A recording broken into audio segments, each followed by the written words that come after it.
The graph of the function f given below consists of three line segments, 1, 2, 3. Find f prime of 4. Now, f prime of 4 represents the slope of the tangent line drawn to the graph of fs at s equal 4, right? So s equal 4 is going to be right here, right? Somewhere right here.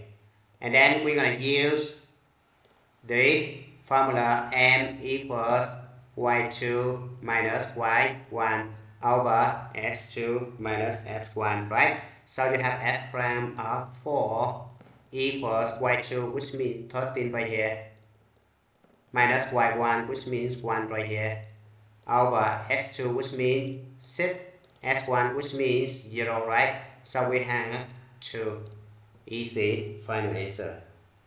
Thank you for watching. I hope you enjoyed the video. Remember that if you failing to prepare, you're preparing to fail. We rise like tall buildings as the chemicals they take us higher. The night's young and it's just begun as she puts her hand in mine.